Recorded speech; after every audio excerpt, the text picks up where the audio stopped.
Welcome to the Music Artist Deep Dive Podcast. Okay, so let's unpack this. Most of us know Johnny Cash for, the booming baritone on Ring of Fire, or maybe that iconic image of him with his guitar playing those wild concerts inside maximum security prisons. Right, the classic man in black image. Exactly. But did you know that he was likely the very first American to find out that Joseph Stalin died? I mean, it's one of those bizarre historical details that sounds completely made up, but, his military records totally back it up. I still can't wrap my head around that. Like, how does a future country music legend scoop the entire global intelligence community on one of the biggest geopolitical events of the 20th century? Well, long before he was a music icon, he was a staff sergeant in the United States Air Force during the Korean War. Right. Yeah, and he was stationed in Landsberg, West Germany. And his job wasn't, turning wrenches or flying planes. He was a highly trained Morse code operator. Oh, wow. Yeah, his actual day-to-day job was intercepting heavily encrypted Soviet Army transmissions. He just had this incredibly sharp ear for rhythm, which makes sense for him. Oh, that makes total sense given his music later on. Exactly. So he's sitting at his post, listening to the static on the wire, and he actually decodes the chatter about Stalin's death before the news even reaches the higher-ups in Washington. That is just wild. I mean, welcome to the deep dive, by the way. Happy to be here. Yeah. Today, we are taking you on a journey through the life, the legacy, and the really profound, almost unbelievable contradictions of this American icon. There are a lot of them. So many. And our mission for this deck dive is to, look past the rhinestones, past that manufactured mythology of the man in black, and really unpack how a devout gospel-singing farm boy somehow became America's ultimate symbol of rebellion and radical empathy. Well, the entire arc of his life is really a study in holding opposing forces together. I mean, what's fascinating here is that we are talking about a highly disciplined military codebreaker who then purposefully cultivated this reckless outlaw image. Right, a total 180. Exactly. And we're looking at a deeply religious man who openly and often quite spectacularly failed in his struggles with severe addiction. Yeah. So understand how a single person hold all of that internal conflict together. We really have to start at the beginning. We have to look at the soil he grew up in. Literally the soil, yeah. He was born J.R. Cash in 1932 in Arkansas to incredibly poor cotton farmers. Right. And then when he was 3, his family moved to Dyes, Arkansas. Now, this wasn't just any regular farm town, was it? No, it wasn't. It was a New Deal colony established by the Roosevelt administration during the Great Depression. Oh, interesting. Yeah, the whole point of this colony was to take destitute families and give them a chance to work a patch of land that they might eventually own, if they could just survive the elements. And the labor was just grueling, right? Because from the age of 5, Cash was working in the cotton fields alongside his parents and siblings. 5 years old. Think about that. It's crazy. And they suffered through grinding poverty and a massive, devastating flood, which, by the way, eventually inspired his hit song 5 Feet High and Rising. It did, yeah. But the defining moment of his early life, like the psychological anchor that shaped his entire worldview, it wasn't the poverty. It happened in 1944. Yeah, and reading through the accounts of his childhood, this specific moment it's incredibly tragic. It really stopped me in my tracks. So Cash had an older brother named Jack, who was 15 at the time, and Johnny absolutely idolized him. Jack was kind of seen as the good son, the one who actually wanted to be a preacher. Exactly, but Jack was involved in this horrific accident at the high school agricultural shop. He was pulled into an unguarded table saw and cut almost in 2. It's just awful. And he lingered for an agonizing week before finally dying of his wounds. And Cash's own later reflections on this are just heartbreaking. He noted that the whole family had this strange sense of foreboding that morning. Oh, really? Yeah, his mother actually begged Jack to skip work and just go fishing with Johnny. But Jack insisted they needed the money. Wow. So because of that, Cash carried this immense, crushing survivor's guilt for the rest of his entire life. He frequently said he looked forward to meeting his brother in heaven. I mean, I'm trying to put myself in the shoes of a 12-year-old kid processing that. The good son dies, the flawed son lives. Right. It makes me wonder if that profound trauma, like that massive weight of guilt over Jack's death, if that acted as the engine for everything that followed. How do you mean? Well, like, did it fuel his self-destructive behavior later in life, while simultaneously giving him this bottomless empathy for other people who were suffering? I think that's a really accurate way to look at it. Yeah. It's almost a fracturing of his identity. His family's extreme economic struggles and that specific, devastating personal tragedy. They forged a very genuine, lifelong sympathy for the working class and the marginalized. Because he'd been there. Exactly. He understood arbitrary suffering because he had lived it. The pain wasn't just some moody aesthetic he put on for album covers, you know. It was the actual lens through which he viewed the entire world. Okay, hold on, though. I have to challenge that a bit. Sure. Having sympathy is one thing, but it doesn't automatically turn you into this chaotic rebel. The myth is that he was this wild child from the start. But looking at the timeline, he wasn't some teenage delinquent causing trouble in Arkansas. That's true. He enlisted in the Air Force. He was trusted with highly classified Soviet intercepts. You don't give that job to a reckless rebel. No, you definitely don't. You give it to someone who can follow strict orders and handle immense pressure. So how do we get from a disciplined codebreaker to a guy, popping pills by the handful? Well, the structure of the military is the key variable there. Oh, I see. Yeah, the Air Force provided rigid daily structure. When he was honorably discharged in 1954, returned to civilian life, and then experienced this rapid, almost chaotic rise to fame, that structure totally evaporated. Oh, so the guardrails were gone. Precisely. Without that external framework holding him together, the internal trauma he'd been carrying since he was 12 years old had nowhere to hide. It just began to manifest outwardly. Which brings us to his arrival in Memphis, Tennessee. He's married, selling appliances door to door, trying to get into radio, and knocking on the door of Sun Records. The legendary Sun Records. Right. And there's this famous legend that he auditions for the producer Sam Phillips by singing gospel songs. And Phillips basically tells him to go home and sin, then come back with a song I can sell. Right, which makes for a great movie scene. But Cash himself later explicitly denied that Phillips ever said that. Wait, really? The quote is fake. Yeah, but Phillips did absolutely steer him away from gospel. He recognized that Cash's brooding voice was perfectly suited for this raw, burgeoning rockabilly sound. Oh, interesting. And Phillips was right. By the late 1950s, Cash is exploding on the charts. But as the tours get longer and the pressure mounts, the coping mechanisms just start to fail. Because he starts relying on amphetamines to stay awake on these grueling cross-country drives, and then barbiturates to come down and sleep. It was a vicious cycle. And his behavior gets incredibly erratic. Like, the records from 1965 detail a truly shocking incident. He's out in California's Los Padres National Forest on a fishing trip. Right. He's high, his camper's exhaust system is faulty, and it catches fire. And this wasn't just a burned-out truck. The fire spread rapidly.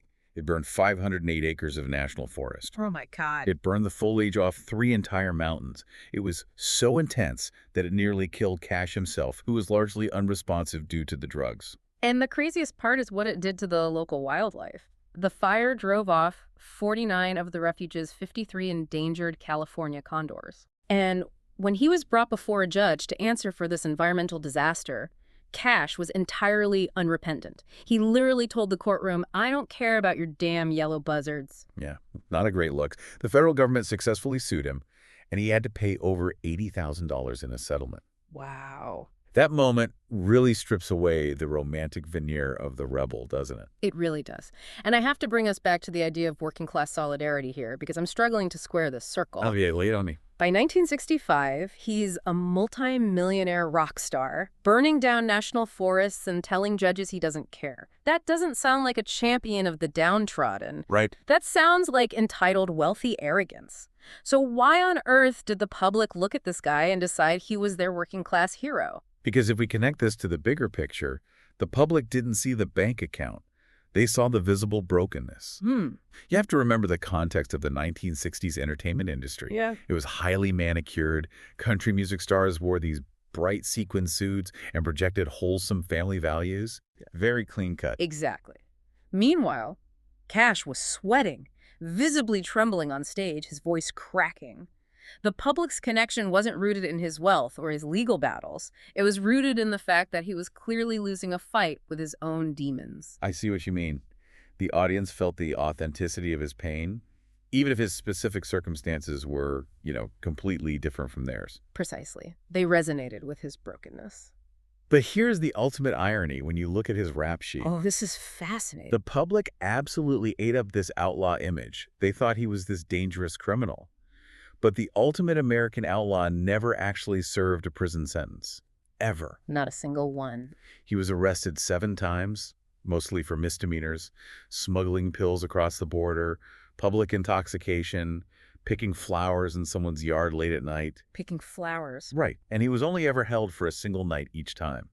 It's like finding out a legendary pirate only ever got parking tickets. It really is. But audiences didn't care that he hadn't done a 5-year stretch in a penitentiary. No, his rebellion wasn't about a rap sheet. It was about his refusal to hide his flaws. And ironically, it was one of those single nights in a local jail that ended up being the absolute catalyst for his survival. Right, because in 1967, he really hits rock bottom. He crashes his car in Walker County, Georgia. Yeah? The police find a bag of prescription pills. Cash is so desperate, he actually tries to bribe the local deputy, but the deputy refuses. And he gets thrown into the Lafayette, Georgia jail for the night. And the local sheriff there, a man named Ralph Jones, does something entirely unexpected. What's that? Instead of just processing him and throwing the book at him, he releases Cash, but gives him a long, intense, deeply personal talk. Wow. Yeah, he confronts Cash, not as a criminal, but as a man wasting immense God-given potential. He warns him that he is going to die if he doesn't change course right then and there. And that stuck with him. It did. Yeah. Cash later credited that specific conversation with that specific sheriff as the jolt that forced him to turn his life around. And that single night in a holding cell fundamentally changes music history. Because even though he never served hard time, those brief, humiliating experiences in jail clearly triggered a fierce psychological solidarity in him. Absolutely. He felt deeply connected to people who were locked up, which of course leads us to the legendary 1968 concert at Folsom Prison in San Quentin the following year. Those live albums were cultural earthquakes. I mean, think about the raw energy of him walking out in front of a captive audience of hardened men, introducing himself with a simple, "Hello, I'm Johnny Cash," and just immediately launching into the chugging, aggressive rhythm of Folsom Prison Blues. Just incredible. He wasn't pandering to them at all. He was singing to them as peers. And the success of those albums is hard to overstate. In 1969, Johnny Cash actually outsold the Beatles. Which is mind-blowing. To put that into perspective for you today, imagine a gritty alt-country artist putting out a raw, unedited jailhouse recording and casually knocking Taylor Swift off the #1 spot on the Billboard charts. It's almost unthinkable. It really is. He had achieved absolute superstardom.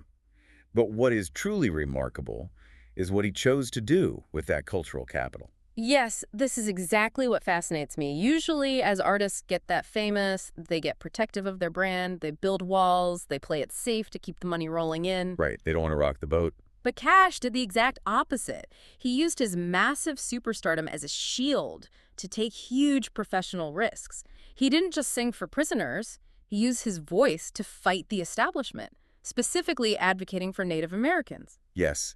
In 1964, coming off a string of massive hits, he records a concept album called Bitter Tears, Ballads of the American Indian. A huge departure. It was. It featured stories of violent oppression by white settlers against the Pima, Navajo, Apache, and other indigenous peoples.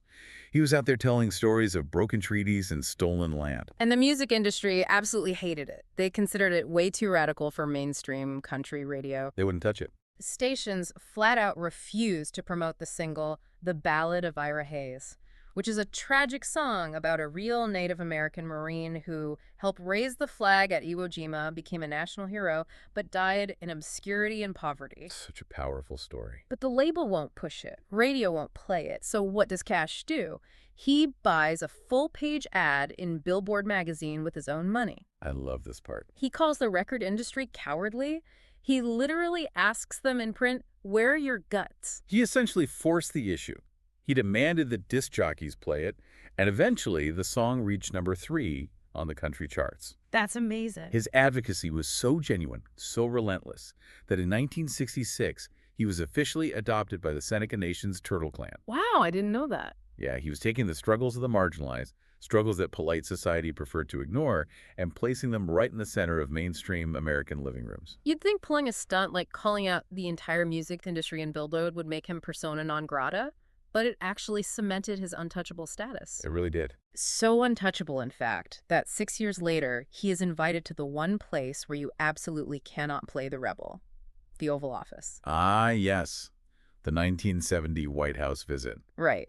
The Nixon administration invites him to perform. And remember, the cultural divide in America over the Vietnam War and civil rights is massive right now. And the administration explicitly requests 2 songs. Okie from Muskogee, which took jabs at anti-war protesters, and Welfare Cadillac, which criticized welfare recipients. And just to be clear, we're not taking any political sides here, just reporting what happened. Exactly, just looking at the historical record. So Cash navigates this with incredible tactical grace. Yeah. He politely but firmly declines to play either of those requested songs. How did he get out of it? Publicly, he cited the short notice, saying he didn't have time to learn the arrangements. But his actual set list sent a completely different message. He chose to play the Ballad of Ira Hayes, along with his own songs, What is Truth and Man in Black. These were songs directly addressing indigenous rights, the harsh realities of the working class, and the hypocrisy of the establishment. I love that. He didn't throw a tantrum. He just stood in front of the most powerful man in the world and sang exactly what he believed. It elevates him from an entertainer to a moral compass. A moral compass that became highly visible in his wardrobe, actually. By the early 1970s, he had fully codified the man in black persona. Right. At a time when his peers in Nashville are wearing brightly colored, shimmering rhinestone suits, Cash is walking out on stage in stark, solid black, knee-length coats. And he laid out exactly why in the song Man in Black. He said he wore it on behalf of the poor and the hungry, the prisoners who had long paid for their crimes, and those betrayed by age or drugs. Right. He wore it in mourning for the lives lost in the Vietnam War. It's like his outfit was a wearable conscience for America. A wearable conscience. That's Yeah. a great way to put it. And the heavy irony there is that the man wearing the conscience was still actively struggling to uphold his own morals off stage. True. His religious beliefs were central to his identity. He was raised Baptist. He took an altar call in 1971. He even completed a course in Bible study and actually became an ordained minister. Wait, really? An ordained minister? Yes, he officiated weddings and performed at massive Billy Graham crusades. Yet, at the very same time, he is famously quoted as calling himself the biggest sinner of them all. He's a preacher who constantly fell off the pulpit. He was very self-aware about his failings. Yeah. He would achieve these periods of sobriety thanks in large part to the relentless, exhausting support of his second wife, June Carter Cash. But then he would suffer severe relapses. It was an ongoing battle. He checked into the Betty Ford Clinic in the 1980s. He relapsed again later after being kicked by a pet ostrich on his farm. Which sounds completely made up. I know, it sounds like a joke, but it shattered his ribs and got him hooked on painkillers again. He was just constantly wrestling with his demons. And by the late 1980s and early 90s, the music industry had largely moved on from him. Nashville considered him a relic. He was dropped from his label. Sad. It is. But that brings us to one of the most fascinating third acts in music history. His late career revival with producer Rick Rubin. Now, Rick Rubin is a legend, but at the time, he was known for producing hip-hop acts like Run DMC and heavy metal bands like Slayer. Right. Pairing him with an aging country star seemed completely absurd. It seemed absurd to everyone except Rubin. Rubin understood the fundamental mechanism of Johnny Cash's appeal.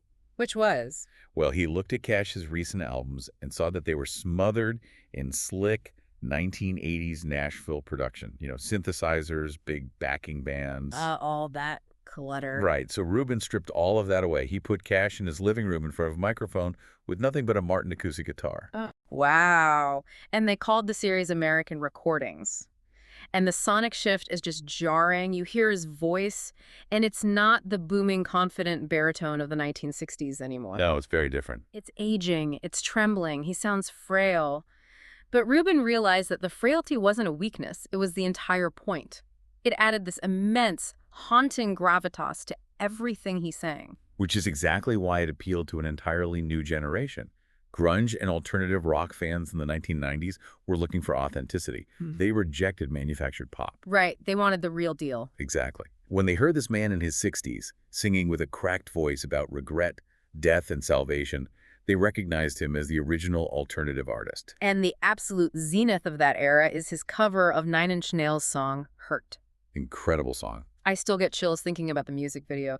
Trent Reznor, who wrote the song, was highly skeptical when he heard Cash wanted to record it. Definitely. Because it's a song about deep, ugly 90s industrial angst.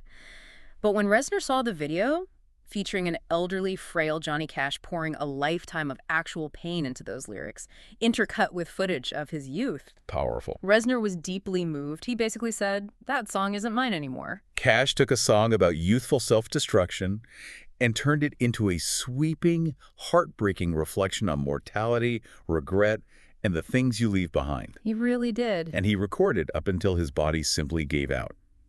June passed away in May 2003.